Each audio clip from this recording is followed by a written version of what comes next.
In August of 2011, three men disappeared from an apartment in Pittsfield, Massachusetts, and were never seen alive again. 44-year-old David Glasser and 58-year-old Edward Frampton shared the apartment, and both men suffered from moderate developmental disabilities. Although receiving assistance from state-provided social services, both were known to be fairly independent people. David owned a pickup truck and would make a living doing odd jobs or giving people rides around town. He would often collect scrap metal and sell it to the Pittsfield Pearlman scrapyard. In mid-July 2009, he would sell a carburetor and some wire to the yard, and somehow a customer later on recognized these parts as to having belonged to Adam Leo Hall. Adam Hall, 37 years old at the time, was a high-ranking member of the local Hells Angels chapter. He was known to be a cunning man who would often take advantage of young women and people who had learning disabilities. Although he didn't have an extensive criminal history, he was known to always have his hand in some sort of illegal activity. When Adam was alerted that car parts which belonged to him were in the scrapyard for sale, he went to the store and bought them all back immediately. He had employed Glasser a few times to do odd jobs around his house, and believing that David had stolen these items, Adam Hall confronted him on July 21, 2009. During this confrontation, he attacked David viciously with a baseball bat. This led to David Glasser needing to be hospitalized for a short period. After the attack, Adam threatened to put 2 bullets into David's head if he didn't sign his truck over to him. Glasser complied. Adam takes the truck and then sells it to a local car lot where he tells the owner, whose name is Earl, that the truck belonged to a person who owes him money. Glasser is discharged from hospital, and a state trooper, Dale Jarrow, was interviewing him when Glasser's phone rings. Adam Hall has called him and is now physically threatening David over the phone in front of the officer. Having witnessed this, Hall is arrested. The baseball bat used in the assault is recovered, and his house is searched. After recovering illegal weapons, Adam Hall now faces charges for assault and illegal gun ownership. Once Earl, the car lot owner, learns that the truck sold to him actually belonged to David Glasser, he generously returns the vehicle back to the man. David Glasser is overjoyed at this act. Adam is let out of prison on a $50,000 bond and immediately begins to attempt to get David to drop the charges against him. He would request that 2 of his female friends on 2 separate occasions ask Glasser to drive them to New York, and when they get there, to tell authorities that Glasser had sexually assaulted them.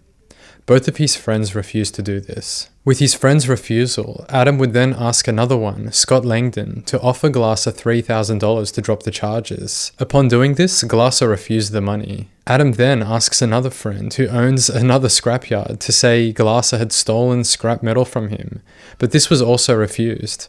And finally, he would get refused one last time as he asks another female friend to say that Glasser had sexually assaulted her on a drive. In July of 2010, he would luck out as Nicole Brooks, who was one of his many girlfriends, agreed to report that Glasser had kidnapped her. With her agreeing to this, Adam had begun to plot out the logistics of how this plan would play out. And on August 11th, 3 more people were recruited into this scheme, one of them being another one of his girlfriends. And the plan would go as follows. Adam Hall is to drive Nicole Brooks to a rest area in upstate New York. Here he fires 3 bullets into the tree and plans to plant the gun in Glasser's car, saying that it was David who fired the weapon. On August 13th, Brooke would be waiting at a pre-planned rest area, and one of the other accomplices would ask Glasser to drive them to a spot near that location. Whilst Glasser is distracted inside a convenience store, Nicole's wallet and the gun is to be planted inside of his vehicle. She then would call the police and say that he had kidnapped her, and as she got away from him, he fired the weapon. So the plan is executed. The gun and wallet are planted, and the police are alerted to this false kidnapping. Nicole Brooks identifies David Glasser as the culprit, and he is soon pulled over for questioning. When his vehicle is searched, they find the gun and wallet behind his driver's seat wrapped in a t-shirt, and he is arrested. A confused David insists that he is being framed, and police start to find holes in Nicole's story. Officers who observe surveillance footage place Nicole in locations that she says she was not in, and phone records show that all of the people involved placed multiple phone calls to each other when the incident was supposedly taking place. The attention now turns again to Adam Hall for possibly setting this scenario up. As the investigation furthers, the people involved continue to maintain their innocence, but soon they all crack under the pressure of interrogations and the plan unravels. All are charged, including Adam Hall, in connection with the framing of David Glasser. The next month, while awaiting trial for these charges, Hall requests a meeting with the FBI. In this meeting, he offers to become an informant against the Hells Angels in exchange for leniency in his pending cases. This offer is rejected by the FBI. In March of 2011, Hall is released on a $250,000 bond posted by the local chapter of the Hells Angels. They used their clubhouse as surety to get him out. And now, this leads us to August of 2011, where two more people get introduced to the story. 44-year-old David Shalhoub and 33-year-old Caius Veiovis. Unfortunately, not much information is available online on David Shalhoub other than he was a very good friend with Adam, and he would spend a lot of time at the Hells Angels clubhouse in Lee. But Caius, on the other hand, would not prove so difficult to unearth details about his life. As you can see, his physical appearance would draw more attention than your average person. He has multiple facial tattoos, one being the numbers 666 across his forehead, and many self-inflicted scars alongside subdermal implants that make him pretty hard to miss. Caius's name was originally Roy C. Gutfinski Jr., and he does have a rather troubling criminal history. In 1999, Roy, who was then 19 years of age, along with his 17-year-old girlfriend Deanne Jones, lured a 16-year-old girl to a hotel room. Here Roy used a razor and sliced a 7-inch gash down her back, which later required 30 stitches to close. The girl testified that both Roy and Deanne drank the blood from her wound whilst kissing each other for a ritual that they were performing. During his trial for this crime, prosecutors described Roy as a Satan-worshipping goth and a self-proclaimed vampire, one that would need to drink the blood of others and himself as he proudly practiced self-mutilation. Both he and his girlfriend were sentenced to 10 years in prison for elevated aggravated assault and reckless conduct. In 2006, he was out on probation, and he and another man were arrested for kidnapping and drug possession after holding two strippers against their will in a hotel room. He was sent back to prison, and this is where his transformation had begun. It is unclear when he got his tattoos and implants, but it is reported that he changed his name, as Caius is the name of a vampiric character in the Twilight series, and Veiovis is a lesser-known god of the underworld from Roman mythology. As mentioned, around August of 2011, the three men, Adam Hall, David Shalhoub, and Caius Veiovis, would begin to spend more and more time together at the Hells Angel clubhouse, where Hall was a sergeant-at-arms. Caius is reported to have wanted to join the Hells Angels and would often be seen wearing a vest with their insignia on the front. He also had multiple stickers on his Jeep Wrangler and throughout his apartment relating to the motorcycle club. He was also in the process of buying a motorcycle, as a witness who testified would say that Caius told him, quote, "You cannot be in the Hells Angels without a motorcycle," end quote. It's the night of the 27th of August. Tropical storm Irene is predicted to hit western Massachusetts this weekend, and David Glasser was home with his roommate Ed and their friend who lived across the road, 47-year-old Robert Chadwell. It is said that the three men were excited to watch the storm together as it passed over their location. At 10:30 p.m, Glasser was seen by a lady who lived above him as he moved his truck upon her request. This lady says that when they returned to the residence after moving the truck, she noticed there was a fourth man hanging out with them in the kitchen. She did not know who this man was. Sometime around midnight, she heard slight banging sounds and unfamiliar voices, and at this point, this was the last that these men were ever seen alive. Over the next few days, friends of the three men get worried as they are not answering their phones or responding to messages. Some people even go to check up on Glasser and Ed and notice that the house is empty but the television is still on. So they call police, and on August 31st, a search for them commences.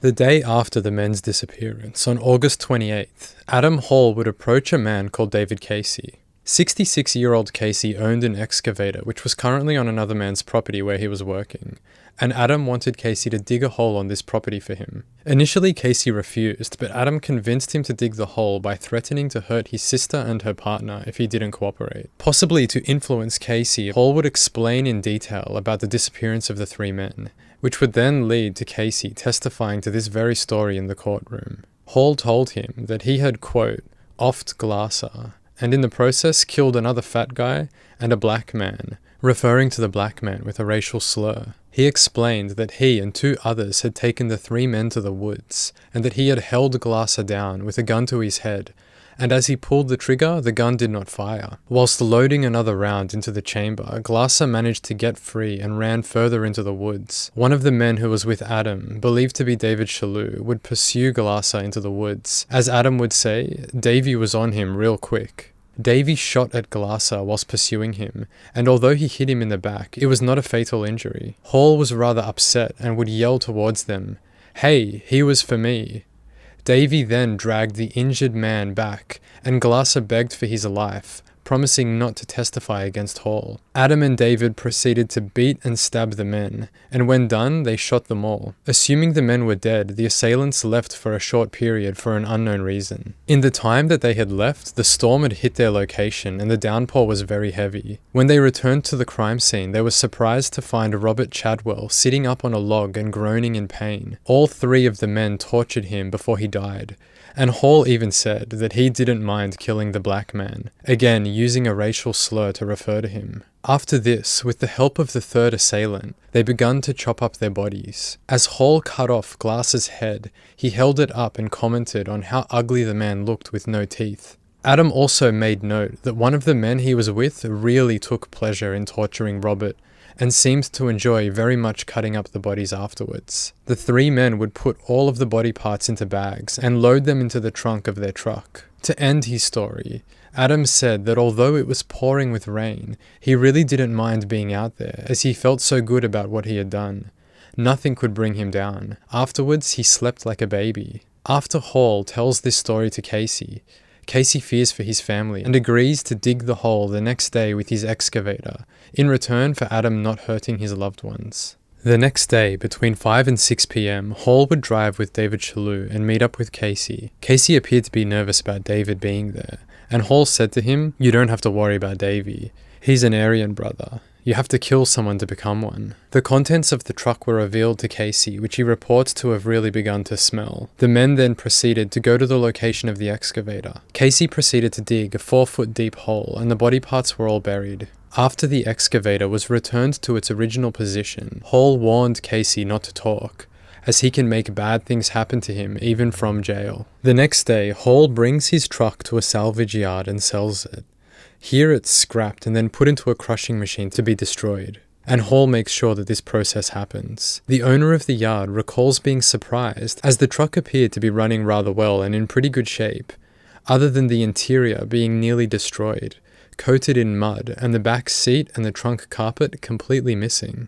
Later that night, Hall and Shalhoub were spotted at the clubhouse, where it appeared the two were acting out a scene. Hall was running from Shalhoub saying, "No, no, don't," whilst using a high-pitched and scared voice. Shalhoub was standing there pointing a finger at him. Hall came back laughing and saying, "You should have seen the look on his face," and the poor bastard had to watch. He also referred to the two men as retards a number of times. The following day, multiple witnesses recall seeing Hall brazenly throwing bags full of clothing over a bridge from his moving vehicle. Any of the bags that didn't make it over the railing, Shalhoub was right behind and would stop to pick them up and then throw them over. The water at this point below was raging due to the recent storms. In the following days, more and more evidence would continue to pile in. An ex-girlfriend of Hall, Caitlin Carmen, who remained his friend after the relationship ended, told police that one night before this incident occurred, she had gotten into a vehicle with Adam. David Shalhoub and Caius were also there. The four would drive around to multiple bars, ending up at the clubhouse. When they went outside to ride ATVs, Hall told Caitlin that they all must be very careful, as he needed David and Caius for a job.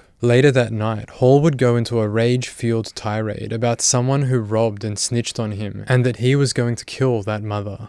Caius would calm him by saying everything will be alright, we'll get him. On the day of the disappearance, all three men were spotted by multiple witnesses who placed them all in Hall's truck together. And the night of the disappearance, the three men were drinking at Caius's house with two women. Hall and Shalhoub were seen pulling apart some guns and cleaning them, and when the two ladies left, they said that the three men remained in the house together. Furthermore, the three men would all be seen buying new boots together, socks, and other items of clothing. They would all also be seen at the clubhouse partying and driving around in Caius's Jeep in the days to follow. A witness and friend of Adam claims that at 1:30 a.m. on the night of the disappearance, Adam came into his house and borrowed his daughter's phone. This was rather strange, as Adam was known to be rather abusive, but on this occasion he was very affectionate and well-mannered. When Adam left the house, he was seen getting into the passenger side of a Jeep. At 5 a.m. the morning after the disappearance, Hall was spotted in a convenience store with his clothes and boots both wet and muddy. He purchased 3 candy bars and cigars with wet cash. Cigars which Veiovis was known to smoke. Around a week after the disappearance, on September 9th, Casey, the man who had used the excavator to bury the body parts, told police where they could find the missing men. Police searched the property, and in a few days the bodies were found and identified as the men who had disappeared. Autopsy reports indicated that all 3 men suffered horribly before they passed away. Robert Chadwell had been shot through the right side of his face and twice on the front of his right shoulder. He was stabbed twice in the neck and had blunt force trauma to the face. Ed Frampton had multiple gunshot wounds, including one to the left cheek, left shoulder, a bullet in his upper left arm and forearm, and another in his right forearm. He had a stab wound to his neck, several to his left jaw, chin, and all over his back. There was also another large incision from his scrotum to his ribcage, and it is noted that most of his blood was no longer in his body. David Glasser had a gunshot wound that went through his left ear and into his skull, one to the neck and one to the thigh. He had 2 stab wounds to his back, 2 to the upper torso, and multiple blunt force injuries on his face, including a significantly large one over his left eyebrow. All deceased men had sustained multiple large cuts through the torso, neck, arms, and legs, and all 3 were disemboweled. The examiner opined that most injuries were likely sustained before death. A search of Veiovis' apartment was conducted, and inside they found a large collage across one of his walls that consisted of many illustrations cut out of medical books, anatomical drawings which depicted human dissection and amputation. Along with the medical collage, law enforcement also found in his apartment a range of tools and weapons scattered throughout. Machetes, axes, hatchets, knives, cleavers, a sickle, a cattle prod, a bat with nails, and many other smaller weapons. Gloves and brake cleaner were also found. No DNA was present on any of the weapons, so they were not seized, but the photos of them were taken and used as evidence against Caius. It is noted that various satanic items, including a large wooden skull and crossbones, an altar-like knife sculpture with a devil head figurine were found in there as well. The entire apartment was painted black, including the windows, and the words Death Head, Team Evil, and a symbol that stands for Fuck the World were strewn all over the walls. Furthermore, blood was found on his boots, inside his vehicle, and on the floor of his apartment, but it was unable to be linked with the 3 victims.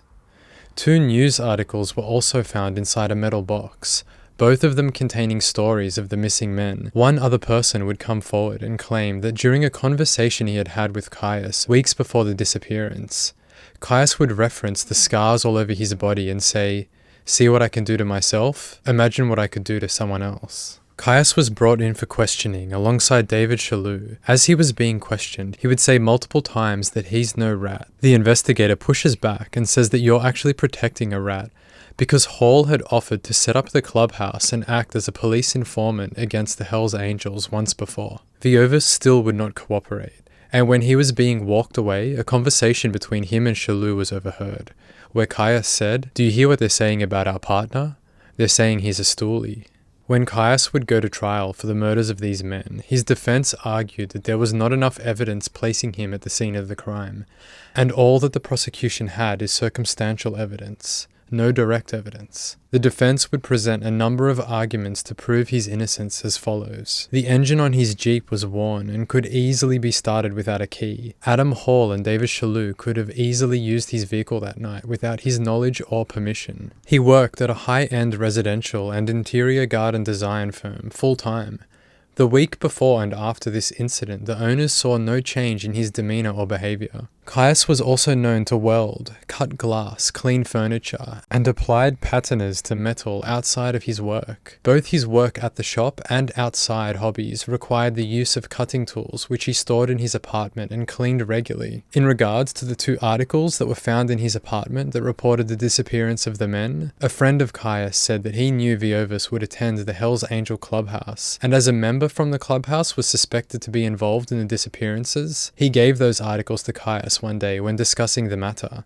It was nothing more than a point of conversation between the two. Here is a quote from the defense. No view of the evidence can establish that Veiovis participated in the murder and related offences. The Commonwealth could not and did not offer any physical or forensic evidence tying him to the crimes. No witness identified him as a participant. Ultimately, the conviction rested solely on evidence that he spent time with the two perpetrators during the general time period of the murders. The admission of highly inflammatory evidence with no probative value, including items found in his apartment suggesting an interest in devil worship and the macabre, and evidence that he owned a number of somewhat unusual weapons, had any connection to the murder, causes for prejudicial judgment. The trial court should have excluded Veiovis' statement to Steve Hinman referencing some presumably self-inflicted scars, and suggesting he could do far worse to someone else. That statement had no bearing on whether he participated in the charged offences, but would have portrayed him as a sadistic and violent person."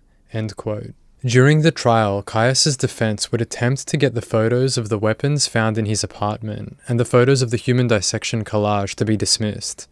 They also attempted to get the statement made in regards to his scars dismissed. In response to this, the court would find that the anatomical drawings in his apartment identify the person as someone who appeared to have an unusual interest in the amputation and dissection of the human body. If Hall had not made the comment that the third person with him, that was not David Chalou, enjoyed cutting the victims up, then this would not be admissible evidence. A second purpose for admitting the drawings is to show state of mind. Quote, "One of the extraordinary features of these killings is the dismemberment of the victims, which appears to have had no pragmatic purpose and which must have taken a considerable amount of time to complete, especially in the midst of a tropical storm. The collage and drawings are probative of the defendant's state of mind as a person fascinated with amputation and human dissection, and of an intent to seize the opportunity of these killings to engage in actual amputations and human dissection." End quote. In regards to the comment that Caius made, saying imagine what he could do to others if these scars is what he could do to himself, quote, "We recognize that this statement generally would be relevant only for the forbidden purpose of suggesting the defendant's violent character and his propensity to commit acts of violence, and therefore would be inadmissible. But in the unusual context of this case, it, like the collage of human dissections on the defendant's apartment wall, is relevant to identify the defendant as the third person participating in the killings, who Hall described as someone who really enjoyed torturing and cutting up the victims. In essence, through this statement, the defendant was describing himself as someone who is capable of extraordinary acts of violence against other persons, which identifies him as someone who would enjoy torturing and dismembering, and permits the inference that he was the third person Hall speaks of. Where this statement is probative of the defendant's identification as the third assailant, we concluded that the judge did not abuse his discretion in concluding that its probative weight outweighs the risk of unfair prejudice." End quote. In closing statements, the defense said that the prosecution assumes because Caius hung out with Hall and Chalou that night and early morning thereafter, he must be the third accomplice. They say that the prosecution ignores the fact that David Casey had said Adam Hall alluded that the third assailant was not actually Caius, but another man named Scott Langdon. This was not investigated, something that Casey did not deny saying when being cross-examined. No one saw Caius leave his apartment that night with the other two men, and although he turned off his phone at around midnight, receiving a number of voicemails from his concerned girlfriend as to his whereabouts, this does not mean that he was participating in the killing, but more consistent with him going to bed and sleeping. Although people testified that Caius was tired the next day, no one mentioned that his clothes were wet and muddy like the other men, and his tiredness could easily be explained by Hall waking him up at 5 a.m. to give him a ride somewhere. Veiovis did not participate in the disposal of evidence like the other men did, such as burying and burning of clothes, dumping evidence into the river and crushing the vehicle. The Commonwealth also focused on a number of rather ambiguous events in an effort to tie Veiovis to the killing. His reference to "our partner" at the police station falls short of establishing that he actually participated in the killings. Furthermore, the statement that Hall made needing the two men for a job could have referred to the fact that a week after he said that, both men, Chalou and Veiovis, were on Hall's roof fixing it due to leaks. In regards to the illustrations found in Caius's apartment that had covered most of one wall in a collage, forensic anthropologist Dr. Pekines would say that they noted a clear difference between the procedures performed in his collage and the actual dismemberment that occurred. Where the images showed precise cuts using a saw, the actual crime was accomplished mostly by hacking through the bone itself using a heavy blade. The jury deliberated for 37 hours over 6 days before reaching a verdict of guilty. All 3 men were charged with kidnapping and murder and ordered to serve 3 life sentences without parole. David Casey, the man who helped bury the bodies, was also convicted of 3 counts accessory after the fact. Veiovis maintained his innocence throughout the proceedings, and even up until now. After the verdict was spoken, he angrily yelled at the jurors. Guilty of murder in the first degree. So say you, Mr. Foreperson. Was this the verdict of the jury? Yes. Yeah, I'll see you all in hell, too. Remember that. Every one of you, I'll see you in hell. He would also defend himself on another occasion. When I was first arrested, the police made it clear to me that they did not actually believe I had anything to do with the disappearance and the murder of these men, but that they did believe I possessed some knowledge that would greatly assist in their investigation. The threats and the promises were instantaneous, and it was their expressed intent to put the squeeze on me. I've been in isolation for 3 years now. I've refused to talk to the cops. I've turned down all the numerous plea deals offered me from the beginning. Just 1 month before this trial began, D.A. Capos called my attorney, Gavin Reardon, and told him he knew I did not kill these men, but that he had in his head I was involved in the disposal of bodies.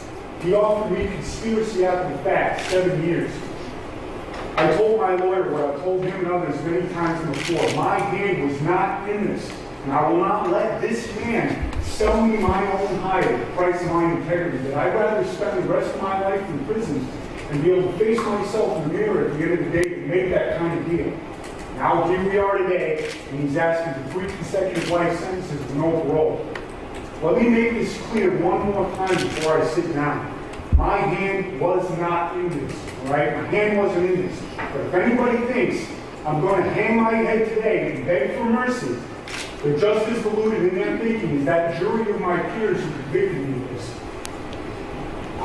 So, Your Honor, take your rubber stamp and do what you plan to do from the beginning. Justice was not served. I'm an innocent man. You condemn an innocent man, and I will heal this. The argument over whether Caius is guilty or innocent is a lengthy one, with both sides presenting very compelling cases. Much of it I couldn't summarize in this video, otherwise we'd be here for hours on end. I do find it difficult to place my personal opinion on one side or the other. Whenever I would be convinced of his guilt, I'd read the next section of the court documents and I would begin to question once again whether he actually was present for the murder or not. His appearance and interests on face value can certainly be presented in a way that makes him look like someone who could be capable of such a heinous act. But in saying that, there's many people who look like your average citizen and have committed crimes of equal evil. There's such a variety of people in the world, and some are interested in topics that seem incomprehensible to others. I'm certain that some of you may have a friend or two who, if they knew the extent you viewed true crime content, would probably raise one of their eyebrows. Who's to say Caius's unique interests isn't just another level down that rabbit hole? A man in the wrong place at the wrong time, who made friends with some pretty dangerous people, and who had a set of interests that really made him look guilty? Or is he actually the lunatic that the prosecution presents him to be? A self-proclaimed vampire, obsessed with blood and amputation, someone who'd say anything to get out of trouble? If that is the case, then sure, it would be pretty easy to believe he would have jumped at the opportunity to cut some people up. In my opinion, the greatest detail that law enforcement overlooked was that in David Casey's testimony.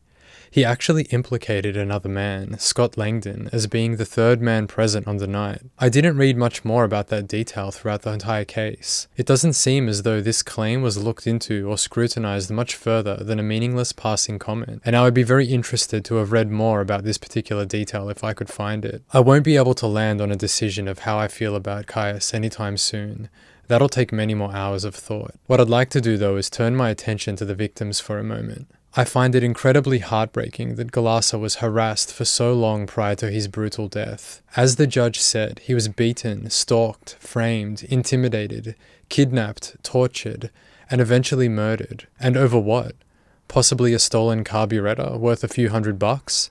It's heartless. And what was the crime of the other 2 men? That they were just in the room? They were witnesses that Adam didn't want to have? Adam Hall was seen smirking and acting like he was in a photo shoot after his sentencing, and he strikes me as a truly vile individual. Someone who doesn't think twice to forcefully obtain what it is he wants with little to no moralistic values. It's so very unfortunate that David Glasser crossed paths with Adam Hall, and even more unfortunate that on the night that this man was to be murdered, he had two innocent friends who did nothing more than want to hang out and watch a wild storm pass over their house. David was known to be quiet, gentle, and very helpful, a lover of rock and roll music and someone who enjoyed playing the drums. A police officer said that when Glasser had his vehicle returned to him after Adam had forced him to hand over the title, he nearly cried. He was so happy to have it back, and he expressed the deepest gratitude when it was in his possession again. Edward Frampton was described as an active man who played basketball and loved to compete. He was also an advocate for people with disabilities and gave presentations to help caregivers understand and meet the needs of the people that they were serving. Erin Forbush, an outreach worker, gave a victim impact statement for Ed Frampton and David Glasser, as she got to know them both very well through her work helping Frampton live independently in the community. She would say,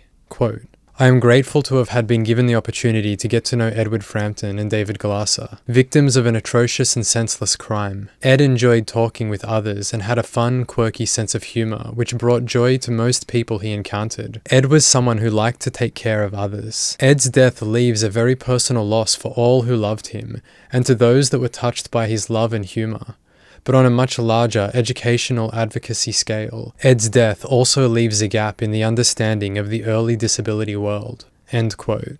Robert Chadwell was also surrounded by love and family in his life. His 26-year-old daughter spoke after the sentencing and would say that her kids love and miss him very much. She has 3 young children, and they would all look forward to when he would babysit them. He was a counselor in the local area for young men who were suffering from drug and alcohol addiction, and many people throughout the community grieve for his loss. Quote, "Robert will be remembered for having a big heart and for being very generous, both with his time and his care and love of others. Robert mentored many young men in his life and helped them as they needed. His giving nature will never be forgotten, and his mother will dearly miss their weekly lunches and time together."